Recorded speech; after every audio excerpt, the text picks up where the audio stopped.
धमकी दी जा रही है कि आप घर छोड़ दो अन्यथा तुम मारे जाओगे। मैं बड़ा परेशान हूँ, गाँव छोड़ दो नहीं तो जान से मार देंगे साले तुमको। बातों की जानकारी प्रशासन को दिए थे। आपराधिक मुकदमा दर्ज है, पहले से भी वो व्यक्ति से मेरी जान को खतरा है। मैं लगातार प्रशासन से गुहार लगा रहा हूँ। नमस्कार, आप देख रहे हैं लाइव न्यूज़ नेटवर्क और मैं अनिल।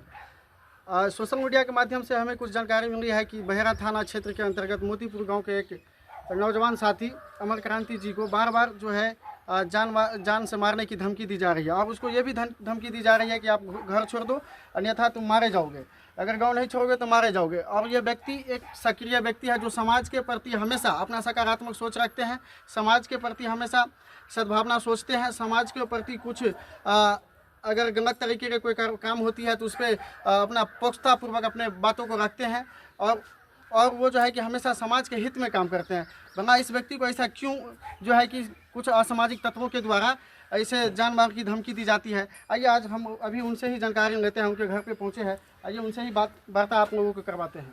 तो सर आप बताएंगे कि आपको क्यों इस तरह से जो है कि कुछ असामाजिक तत्वों के द्वारा धमकी दी जा रही है। देखिए, मैं बड़ा परेशान हूँ परसों रात को जब मैं कोचिंग से लौट के आ रहा था तो इन्होंने शराब के नशे में मुझे जो है पहले गाछी में घेरा। मैं अकेला था, मेरे साथ मेरा मोबाइल छीन लिया, मोबाइल भी मेरा टूटा हुआ है। बाद में ये मोबाइल मुझे दे दिया गया, मेरे सोने की चेन छीन ली। अब मेरे पास कुछ नगद थे और साथ में कनपट्टी पे यहाँ पर पिस्तौल लगाया और पहला शब्द उसने बोला कि गांव छोड़ दो नहीं तो जान से मार देंगे साले तुमको। लेकिन सर ऐसा क्यों आपसे? देखिए, ऐसा मुझे भी नहीं जानकारी है क्योंकि उस व्यक्ति से ना तो मेरा कोई लेना देना है, ना उससे मेरा कोई बातचीत है। और एक होता है ना खेत खलियान या किसी चीज़ की आपस में कोई चिड़िया दुश्मनी हो, मेरा उससे कोई बातचीत ही नहीं है। लेकिन पता नहीं कहाँ से मोटिवेटेड है, किन लोगों ने मोटिवेट किया है या कोई चिढ़ है जिसके कारण जो है वो मुझ पे इस तरीके से दबाव डाल रहे हैं। इससे पूर्व में भी 2 बार उन्होंने मुझे बोला था आते जाते अकेले में कि गांव छोड़ दो, इसी में तुम्हारी भलाई है, नहीं तो जान से मार देंगे किसी दिन। सर अभी से पूर्व जो आपको 2 बार धमकी मिली थी गांव छोड़ दो नहीं तो आपको जान से मार दिया जाएगा, तो आपने इस बातों की जानकारी प्रशासन को दिए थे? देखिए, इस बात की जानकारी क्योंकि चलते फिरते बोला था तो मैंने उतना सीरियस नहीं लिया था। लेकिन परसों रात में जो हुआ तब मुझे लगा कि सबको, हालांकि मैंने अपने घर के सदस्यों को बता रखा था कि इस तरीके से ये व्यक्ति 1-2 बार करता है, लेकिन मैंने इग्नोर ही कर दिया था। लोगों ने भी इग्नोर किया हमारे घर के। लेकिन जिस तरीके से उन्होंने किया, जबकि इनका मैंने कहा ना आपको, मेरा कोई लेना देना नहीं, ना ही मैं किसी राजनीतिक पार्टी से हूँ, ना मैं किसी राजनीतिक पार्टी का सदस्य हूँ। वो तो है सर, आप एकदम मैं कहीं समाज के मुद्दों पर जरूर बोलता हूँ, लेकिन उस व्यक्ति से मेरी बातचीत नहीं है, ना ही मेरी कोई उससे जातीय दुश्मनी है। उसे मुझसे क्या चिढ़ है कि मुझे वो बार बार इस बात को टोचन कर रहा है, इस बात के लिए टॉर्चर कर रहा है, प्रताड़ित कर रहा है कि गांव छोड़ दो वरना जान से मार देंगे तुम्हें। मैंने उसका क्या बिगाड़ा है? सर जब आपको परसों आपके साथ जब ये घटना घटी तो आप प्रशासन को संज्ञान में डाले इस सारे मुद्दे को? मैं तुरंत ही मैंने 112 नंबर पे डायल किया।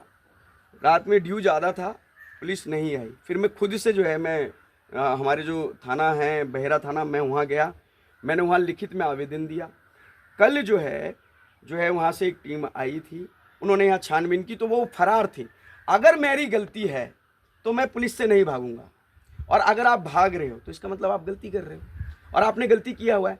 प्राथमिक FIR वही व्यक्ति दर्ज करता है जो किसी प्रकार से पीड़ित होता है। ये बात तो सही है सर। FIR का मतलब ये फर्स्ट इन्फॉर्मेशन रिपोर्ट। तो जब मेरे साथ जाती हुई, मेरे साथ इस तरीके से मुझे प्रताड़ित किया जा रहा है कि गांव छोड़ दीजिए अन्यथा आपको मार दिया जाएगा, किन लोगों को और किन को खतरा है मुझसे, जबकि मेरी उनसे कोई बातचीत नहीं है। उस व्यक्ति पर पहले से भी आपराधिक मुकदमा दर्ज है, पहले से भी वो व्यक्ति कई बार इन केस इन लड़ाई झगड़ों में फंसा हुआ है। गांव के चौक पे लगातार लोग दबे मुंह नहीं बोल रहे, लेकिन सबको हकीकत पता है। उसका इतना प्रभाव है कि समाज में लोग उसके डर के मारे से बोलना ही नहीं चाहते हैं, और वो लगातार चौक चौराहों पे हर व्यक्ति से उसका झगड़ा है, हर समाज के व्यक्ति से।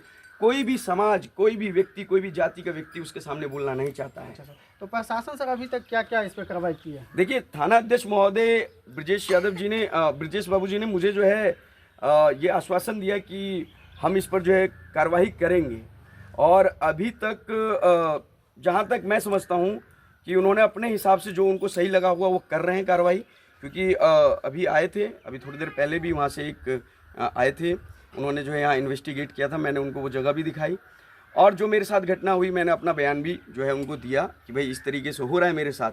आज भी सुबह मैं कोचिंग पढ़ाने जा रहा था, दुकानदार के पास खड़ा होकर मैं उनसे बात कर रहा था कि वहाँ उनका छोटा वाला लड़का बबलू यादव आके उसने जो है मेरे साथ जो है फिर मारपीट शुरू कर दी।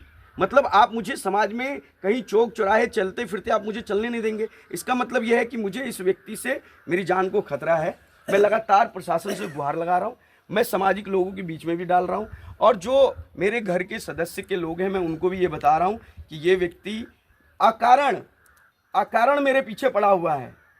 मैंने इसका कुछ नहीं बिगाड़ा है, ना मेरी इससे कोई बातचीत है, ना मैंने इसका कर्जा लिया है, फिर ये व्यक्ति मेरे पीछे हाथ धो के क्यों पड़ा है। लगातार पिछले 6 महीने से दबाव डाल रहा है। प्रशासन से बिल्कुल कहेंगे, प्रशासन देखिए मैं जो हूँ संविधानवादी लोग हूँ, मैं विधि व्यवस्था में जो है विश्वास करता हूँ, मैं पुलिस प्रशासन में विश्वास करता हूँ, मैं न्यायालय पे विश्वास करने वाला व्यक्ति हूँ, और मेरा इन पे अटूट विश्वास है क्योंकि हम शिक्षित हैं।